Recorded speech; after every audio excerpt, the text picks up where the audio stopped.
मार्गशीर मास कृष्ण पक्ष अष्टमी तिथि को साधारणतः प्रथमाष्टमी भाव में पालन करा जाए। आउ यही तिथि रे प्रत्येक घरे ओडिया परंपरा रे ज्येष्ठ पुत्र आउ झील मान पढ़ुआ करा जाए। आउ से पढ़ुआ जो करा जाए से कि जहाँ पोशाक पत्र आपको मामू घर दि जाए सही रीति रे जथा देहे तथा देवे नीति रे एठारे आज माधव पीठ उत्सव मुखर हो उठी कहीं आसंता काली रही प्रथमाष्टमी आउ श्रीजू चतुर्धा मूर्ति श्रीमंदिर को तांकर मामू घर नियाली माधव रुजीव पढ़ुआ भार से आम पाखे रही आज मंदिर रही कर्मकर्ता रही पूजक रही आई अनुष्ठान जो मैंने कि नहीं जाऊँच पढ़ुआ भार ने रही पचारि बुझे कौन कर आज्ञा कौन कहे आज जाऊँगी माधव भार कौन कहे जय जगन्नाथ। आज हूँ महाप्रभुंर हूँ खाली प्रथमाष्टमी आज तेणु आज आम ये निआड़ू चाउल अरुआ चाउल गुड़ बिरी नड़िया घी अति दिव्य भाव में जाऊँगी ये अंचल आज पूरपल्ली चहल पड़ जाइए ठाकुर मामू घर बोली। जय जगन्नाथ। जहाँ कहते कि ये हूँ माधव हूँ श्रीजीव मामू घर आज्ञा ये माने ये परंपरा केबे थिला केबे बंद होता आउ आरंभ होती कौन कह। जय श्री जगन्नाथ। जय श्री श्री माधवानंद जी श्री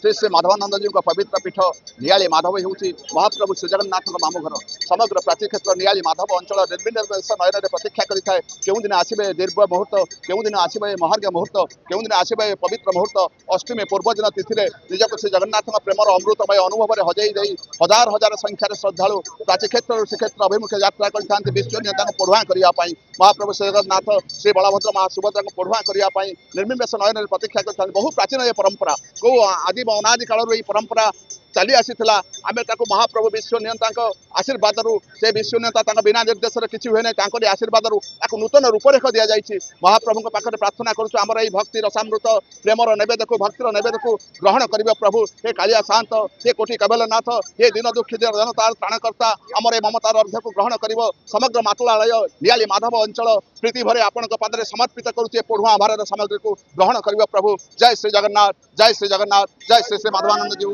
जय श्री जहाँ कहते कि ये जो श्रद्धार सहित कटुच्च भगवान ग्रहण करेंगे से ठाकुर पाखे नवेदन कर आज्ञा ये रोचे पूजक रोचे कौन कहे केमी आज नीतिकांति कौन रही है जो पठाऊँ आप पढ़ुआ भार पठाऊँ कौन कौन सब रोचे। जय जय माधव जय जय माधव जय जय माधव। मंगलम भगवान विष्णु मंगलम मधुसूदन मंगलम पुंडरीकाक्ष मंगलम गरुड़ध्वज माधव माधव वाक्यं माधव माधव हृदि स्मरन्ति साधव नित्य सर्वकार्येषु माधव। महाप्रभुंकर मामूघर श्री जगन्नाथ बड़ ठाकुर माँ सुभद्रांकर मामूघर ये प्राची क्षेत्र होउछि मामूघर बा मातुरालय जो महाप्रभुंकर जाए पढ़ुआ भार ये पढ़ुआ भार रे महाप्रभुंकर जाए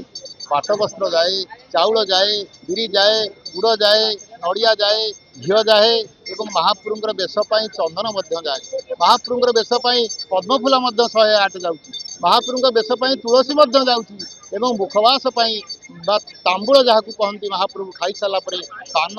एवं अलैच एवं जाईफल गुआ ये जो बिड़िया पान महाप्रभु लगी हम अगुरु जाऊँगी महाप्रभुंकर सुभाषित हवापाई ये हूँ आमर ये प्राची अंचलवासी ये हूँ अर्घ्य। हे महाप्रभु हे जगन्नाथ हे बड़ ठाकुर आपण को नमस्कार बा आपण को प्रणाम ये अंचलवासी माने अर्घ्य को ग्रहण करंतु एवं आपण आमको आशीर्वाद दिंतु जे ए परंपरा को आम एमती चालू रखी थाऊ एवं यहाँ आत्मसंतोष भरी आत्मसंतोष लाभ हो ये हूँ महाप्रभुंकर मामूघर और मामूघर सेवा जा जथा देहे तथा देवे प्रथमाष्टमी जयंती मामू घर आसे सेमती ये मामू घर को पाई जाऊँगी काली महाप्रभु पढ़ुआ हे बड़ ठाकुर पढ़ुआ हे जगन्नाथ पढ़ुआ हे ये हूँ आमर भाग्य ये प्राची अंचलवासी धन्य आम हो जाइए महाप्रभु सेवा करी। जय जय जगन्नाथ। जय जगन्नाथ। माधव पीठर जाऊँगी परंपरा अनुसार जाऊँगी भार जाऊँगी आपको देकी से निजक कृत्य कृत्य धन्य धन्य मन कर आउ जड़े जे कि कार्यक्रम को आरंभ कर आज्ञा ये कार्यक्रम बंद हो जाता किंतु आपन तो पुणी पुनरुद्धार कर आरंभ करमती से बढ़ी बढ़ी चलती कौन कहे। 2018 आम प्रिपेयर हेलु करने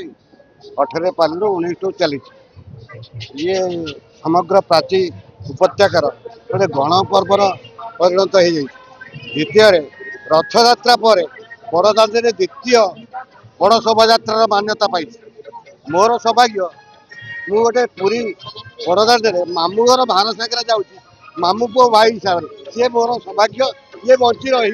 कहते सेठी जे से मामू पुओ भाई हिसाब से भार नहीं जाऊँगी पुरी श्रीमंदिर जाऊँगी आज पुरी श्रीमंदिर रास्ता आज द्वितीय श्रीक्षेत्र द्वितीय रथ यात्रा पलटि जाऊँगी जहाँ शुणुले आम आई परंपरा आग को बंची रहू समस्त सहयोग कामना कर आज्ञा विनय मिश्र